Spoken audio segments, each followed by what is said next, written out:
మన రాష్ట్రాల నుంచి మన ప్రాంతం నుంచి జాతీయ స్థాయిలో సిద్ధాంతపరంగా కానీ విధానపరమైన ఆలోచన విధానంలో కానీ జైపాల్ రెడ్డి గారి సమకాలికులు సీతారాం ఏచూరి గారు అని చెప్పి మనం గట్టిగా చెప్పొచ్చు. బ్రతికున్నంత కాలం నమ్మిన సిద్ధాంతం కోసం నిలబడే వాళ్ళు చాలా కొద్దిమంది.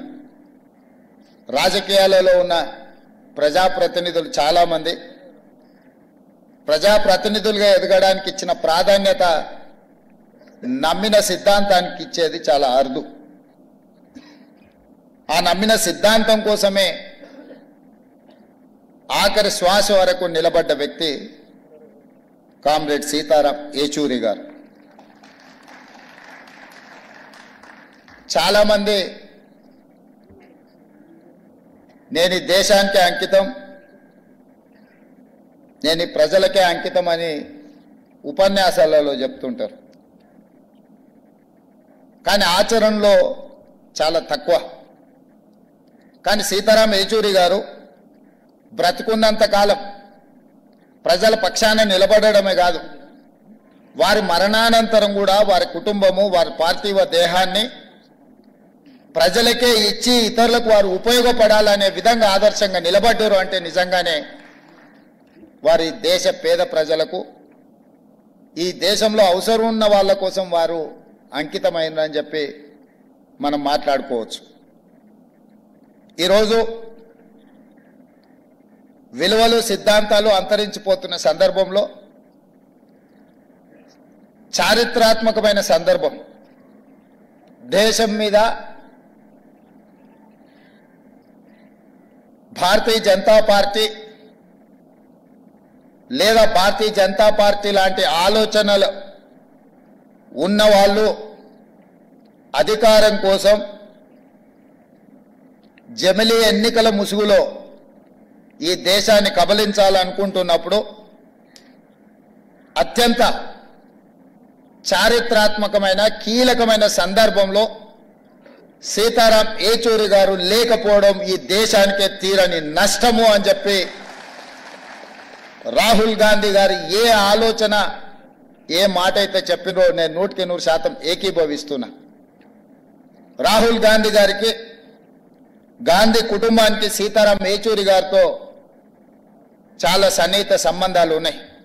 రాహుల్ గాంధీ గారు సీతారాం ఏచూరి గారిని ఒక ఫ్రెండ్గా, గైడ్గా, ఫిలాసఫర్గా, ఒక సిద్ధాంతకర్తగా బాగా ఇష్టపడతాడు.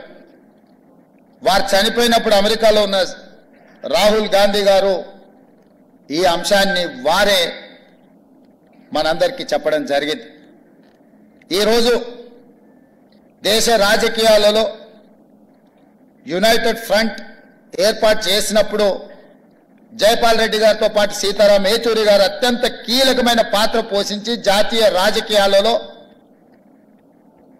ప్రజల పక్షాన నిలబడాలన్న ఆలోచన చేసినప్పుడు వారు బాధ్యతాయుతమైన బాధ్యతను నెరవేర్చి, ఇదే కాదు 2004లో UPA 1 UPA 2 Congress party communist ఇతర రాజకీయ పార్టీలను కలుపుకొని యూపీఏ 1 యూపీఏ 2 ప్రభుత్వాలను ఏర్పాటు చేసి ఫుడ్ సెక్యూరిటీ బిల్ కావచ్చు, రైట్ టు ఎడ్యుకేషన్ యాక్ట్ కావచ్చు, రైట్ టు ఇన్ఫర్మేషన్ యాక్ట్ కావచ్చు, ఉపాధి హామీ పథకం కావచ్చు, ఇవి దేశంలో చాలా విషయాలను సమూలమైన మార్పు తీసుకురావడానికి తీసుకొచ్చిన చట్టాలు.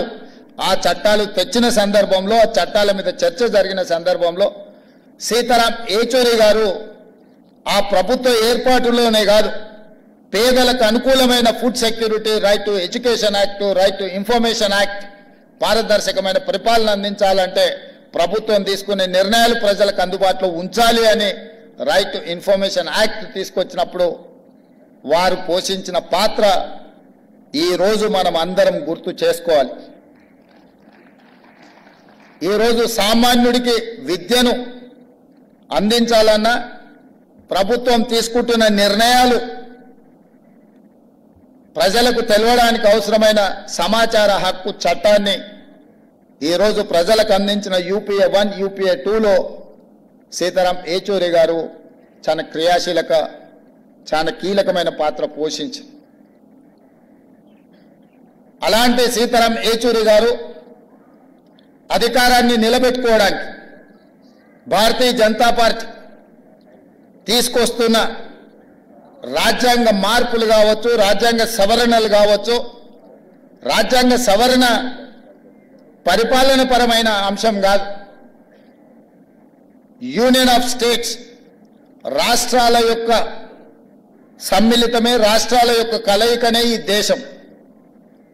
యూనియన్ ఆఫ్ స్టేట్స్ అనే స్పిరిట్ని ఈరోజు దెబ్బతీసి జమిలీ ఎన్నికల ముసుగులో తమ ఆధిపత్యాన్ని నిరూపించుకోవాలని చెప్పి బీజేపీ చేస్తున్న ప్రయత్నాన్ని తిప్పికొట్టాలి. ఈ తిప్పికొట్టాల్సిన కీలక సమయంలో సీతారాం ఏచూరి గారు లేకపోవడం ఇది దేశానికే తీరని లోటు. ఇది సిపిఎంకు, కామ్రేడ్ కార్యకర్తలకు కాదు. ఈ దేశంలో ప్రజాస్వామ్య మనుగడ సాధించాలి, ప్రజాస్వామిక స్ఫూర్తి కొనసాగాలి, రాష్ట్రాల యొక్క హక్కులను కాపాడాలి, ప్రజల యొక్క జీవన పరిణామాలు మెరుగుపడాలి, ప్రభుత్వం యొక్క విధానాలను ప్రశ్నించడానికి అవసరమైన సందర్భంలో సీతారాం ఏచూరి గారు లేకపోవడం అనేది నిజంగా పేదలకే తీరని నష్టం. అందుకే మన ప్రాంతం నుంచి జాతీయ రాజకీయాలలో నేను ఈ మధ్యకాలంలో చాలా సందర్భాలలో ప్రస్తావించిన, జాతీయ రాజకీయాలలో తెలుగు వాళ్ళ ప్రాధాన్యత, నమ్మిన సిద్ధాంతం కోసం కట్టుబడి ఉన్న వాళ్ళ సంఖ్య క్రమేణా తగ్గుతూ పోతుంది. కనీసం మనం చెప్పుకోవడానికైనా మనకు ఒక దిక్సూచిలాగా ఉండాల్సిన సీతారాం ఏచూరి గారు మన మధ్యలో లేకపోవడం చాలా బాధాకరం. ఏది ఏమైనా వారు కేరళలో కాంగ్రెస్ వర్సెస్ కమ్యూనిస్టులు ఎన్నికలలో కొట్లాడిన, జాతీయ స్థాయిలో కలిసి పనిచేసి బీజేపీ శక్తులను నిర్మూలించడానికి కాంగ్రెస్ కమ్యూనిస్టులు కలిసి పనిచేయడానికి సీతారాం ఏచూరి గారు తన సమయస్ఫూర్తితో, సమన్వయంతో దేశ రాజకీయాలలో కాంగ్రెస్ను, కమ్యూనిస్టులను కలిసి పనిచేసే విధంగా ప్రజల యొక్క కోణంలో నిర్ణయాలు తీసుకోవడంలో వారు చాలా కీలకమైన భూమిక పోషించారు. అలాంటి వ్యక్తులు చాలా అరుదు. ఈరోజు అలాంటి వ్యక్తులు భూతద్దం పెట్టి ఎతికినా కనిపించేది కష్టమైన సందర్భం. వారి ఆలోచనలు, వారి విధానాలు భవిష్యత్తులో చాలా అవసరం ఉంది. వారి స్ఫూర్తిని ఇంత సాంబశివరావు గారు చెప్పారు. వారు మరణించినప్పుడు దేశంలోనే ఉండే అన్ని మీడియా సంస్థలు ఈ దేశంలో ఒక ప్రధానమంత్రి, ఒక గొప్ప స్వాతంత్ర సమరయోధుడు చనిపోతే ఏ విధమైన విశ్లేషణలు, ఏ విధమైన చర్చా కార్యక్రమాలను తీసుకుంటారో సీతారాం ఏచూరి గారు చనిపోయినప్పుడు కూడా అలాంటి విశ్లేషణ, అలాంటి కార్యక్రమాలను తీసుకున్నారు అని అంటే వారి యొక్క కమిట్మెంట్ విద్యార్థి దశ నుంచే స్టూడెంట్ ఫెడరేషన్ ఆఫ్ ఇండియా కార్యకర్త నుంచి జేఎన్యూలో, ఆ తర్వాత రాజ్యసభ సభ్యుడిగా కావచ్చు, సిపిఎం ప్రధాన కార్యదర్శిగా కావచ్చు, లేకపోతే యునైటెడ్ ఫ్రంట్ కావచ్చు, యూపీఏ కావచ్చు, యూపీఏ 1 యూపీఏ 2లో కావచ్చు, వారు చాలా క్రియాశీలక పాత్ర పోషించి అలాంటి వారు లేకపోవడం, అలాంటి వారిని కోల్పోవడం ఇది సమాజానికే తీరని నష్టం. ఏది ఏమైనా వారు సూచించిన, వారు పాటించిన సిద్ధాంతాలను ఈరోజు వారిని స్ఫూర్తిగా తీసుకొని కేంద్ర ప్రభుత్వం ఏదైతే జమిలీ ఎన్నికల్ని తీసుకురావాలనే ప్రయత్నం చేస్తుందో, కేంద్ర ప్రభుత్వంలో రవనీత్ సింగ్ బిట్టు కేంద్ర మంత్రి, ఒక కేంద్ర మంత్రి ప్రధాన ప్రతిపక్ష నాయకుడు రాహుల్ గాంధీ గారి మీద వాడిన పదజాలం, నరేంద్ర మోడీ గారు ఖండించకపోవడము, ఆ మంత్రి గారి మీద చర్యలు తీసుకోకపోవడం అనేది బీజేపీ యొక్క ఫ్యాసిస్ట్ విధానాలు ఈరోజు కళ్ళకు కనిపించినట్టుగా మనకు ఉన్నాయి. ప్రధాన ప్రతిపక్ష నాయకుడి మీద వ్యాఖ్యానించే ముందు కేంద్ర మంత్రివర్గంలో ఎవరో సామాన్య కార్యకర్త లేకపోతే వీధి రౌడీనో అలాంటి మాటలు మాట్లాడిందంటే వేరు. నరేంద్ర మోడీ గారి మంత్రివర్గంలో ఉన్న మంత్రి ఇట్లాంటి భాష, ఇట్లాంటి ఆలోచన విధానంతో మాట్లాడడము ఇది ప్రజాస్వామ్య స్ఫూర్తికి మంచిది కాదు. ఇట్లాంటి తప్పుడు విధానాలు, ఇలాంటి భాష ప్రయోగాలు చేసినప్పుడు ఒక జడ్జి లాగా వ్యవహరించే సీతారాం ఏచూరి గారు లాంటి లేకపోవడం మనందరికీ ప్రజాస్వామ్యానికి కూడా నష్టం అని చెప్పి నేను ఈ సందర్భంగా తెలియజేయదలుచుకున్నా.